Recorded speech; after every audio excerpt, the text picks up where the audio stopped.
Hi, this is Barbara Sanders, and this is Sacred Metamorphoses on June 30th, 2025. And though I love conversing with other people about their healing practices and artistic and creative pursuits and about their lives and how they've grown to be who they are, I also started this channel in order to share some things of myself and also to read. And I've talked with the people who publish Alana Fairchild's work, but today I'd like to read just one oracle card from the Rumi Oracle deck by Alana Fairchild. And I find her to be wonderful in her descriptions of what she reads from the Rumi quotations that she cites. And today I drew this card, number 22, which is the lion and the deer. And she has beautiful artistic work in here. But I was so moved when I read this that I just wanted to read it online and share it with you if you're interested in hearing it. So I'm going to read. It probably will take 10 minutes or less. Called The Lion and the Deer. When you enter the garden of the heart, you become and this part is the quotation from Rumi, sorry. When you enter the garden of the heart, you become fragrant like a rose. Let me say that again. And I'm sorry about my reading. These are progressive lens, and so I have to look my head up. And anyway, when you enter the garden of the heart, you become fragrant like the rose.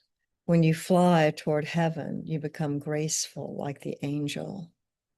When you get burned like oil, you become brilliant. When you become thin like hair in yearning, your joy leads the way. You'll be the kingdom and the king. You'll be paradise and the guardian angel. You'll be infidelity and you'll be faith. You'll be the lion and you'll be the deer. And that's by Rumi. Here's Alana's commentary. And I did check with her group, and they say it's fine for me to read these online. You are the lion and the deer. You are bold, fierce, and vibrant, and you are silent, sweet, and gentle. If I could come to you in arrogance, you roar at me until my falsehood quakes in fear, so terrified it gives up the game and love's conquest happens yet again. If I should come to you in surrendered adoration, open to whatever you may wish, you are so gentle with me. Like a deer, you offer me nothing to fear or resist, so that I too become sweet and gentle, longing to submit to your tender ministrations. And part of the reason I like this particular oracle card description is because I do believe in everything here. I did a sermonette, I called it yesterday, and spoke um, in my video about my beliefs. And when I read this today, I'm like, oh, where did I get my beliefs? Look, listen, you'll hear. So then I do not fear my own errors. For even if I stumble into arrogance, I shall be made wiser by your magnificent roar and become humble. Even if I become weak, I shall draw succor, evoking the tenderness in you. Whatever is needed to keep me true, true to love, is what you give me. For you are the holy lion, proud and mighty, and the sweet deer, gentle as the mildest breezes of spring. Hello, my old friend. Do you remember me? We are the oldest of friends, ancient soulmates we are, acquainted over many lifetimes past and through many lessons learned together in the school of love.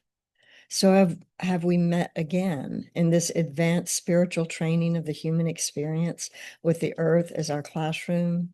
The moment is upon us to leave behind what we have once known and to open up to the great mystery of life again. Our souls leapt from the divine oneness through the river of forgetfulness and now dive into a body and a life. What a journey that leap begins. Let us embark on this studious adventure together. Let us honor the tiger and the lamb within each other, the lion and the deer. I can witness in you both the raging warrior who fights with unbreakable honor and the healer who brings together those things torn apart. Of course, for are we not all things? Are we not human and angel, animal and spirit? Are we not heaven and earth? Are we not divine? And in being divine, being all things are divine. So here we are together in the school of love, not for the soul who still adheres to preference instead of curiosity, not for the soul who craves comfort instead of devotion to divine adventure. We must be like lovers, you and I, if we are to take these lessons. We must be willing to become mad with passion, crazy enough to chase the great beloved, even if that means forgetting who we are for a time, to have the sacred delight of rediscovery, breaking some rules and looking like fools. Well, what could be greater than becoming a fool for love? That will do for us. That will do well. Let us be fools for love together.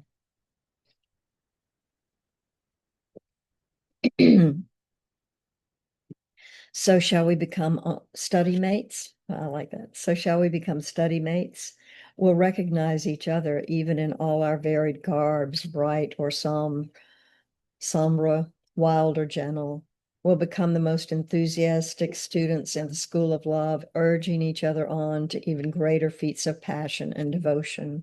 How shall we outdo each other in grand gestures and our unwavering commitment?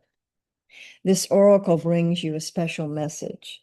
You are rediscovering a part of yourself that has been lost or submerged underneath more practical concerns. Of course, if practicality is about survival, then learning to be your true self is most essential and practical. All other paths lead to death of the soul. You are asked to bear the chaos of this rediscovery. It may be that talents from this or other lifetimes are reawakened and cause you some discomfort at first, even though it will ultimately bring joy and greater fulfillment. This discomfort may be around how those talents are best expressed, about overcoming shame, guilt, doubt, or other judgments. It may even be about who you are. If you now admit your talent or other emerging personality traits, perhaps what is being unearthed in you now is darker, your sacred rage, refusal to accept disrespect in your life, your inability to tolerate lies and deceptions. Well, then you are the lion and the deer. That is nature. There is to be both in the world. You are not becoming contradictory or hypocritical. You're becoming whole. The guidance this oracle brings you is that you shall prosper most now if you're willing to unbecome what you have believed yourself to be. I'll read that again. You shall prosper most now if you are willing to unbecome what you have believed yourself to be. It was never really true anyway, that view. It was partial at best and just a view, an identity and not a genuine reality. Some of your previous sense of self shall likely come with this transition into the fuller experience of your being, and some of that previous identity shall be shed as far too limiting. It just won't feel true for you anymore, if it ever did. Any crisis or confusion this brings you shall be temporary fuel to ignite the divine fires within. They simmer into life, cooking you from within, bringing all of your flavors, spicy and sweet, bitter and sour, into perfect balance, so that your being, your presence, becomes an exquisite dish served up at a divine feast. You shall become nourishment for the world in perfect balance. Your being will hold all it holds. Let me start that over. Your being will hold all, for it holds all within it. It will deny nothing and become a tonic to feed every taste, every appetite, every hunger, and every deficiency. What an extraordinary, sublime meal you shall be, how your presence shall nourish the world. And it all begins with shedding the either and the or, and recognizing instead the all. With such wild permission for unconditional love, you shall thrive in your beingness and feed the hungry world with a meal complete, satisfying, and exquisite. And now Alana Fairchild gives us a sacred honoring ritual. She says, say aloud, Rumi, who loves me unconditionally, bear witness to my declaration now. I honor the spiritual maturity within me that bestows upon my consciousness this sacred task. I've accepted the fundamental goodness of my being and can now cast aside all notions held of myself and inquire into my wholeness. What nestles alongside this goodness? All, of course. I'm unafraid. I honor my heart, and it is big enough to hold all my nature within its graceful light.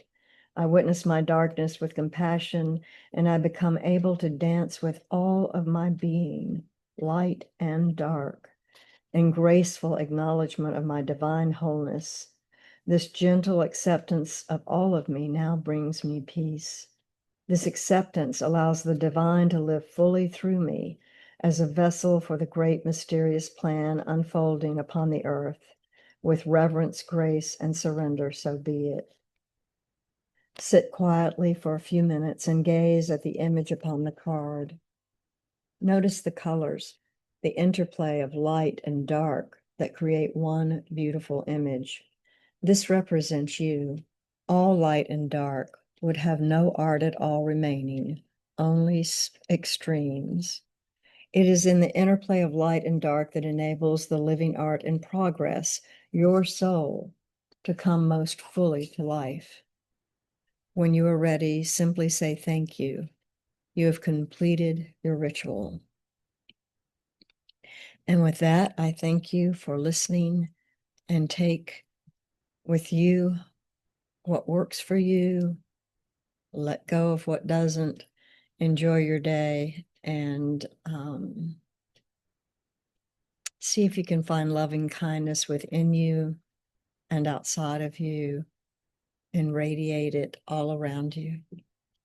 Thanks.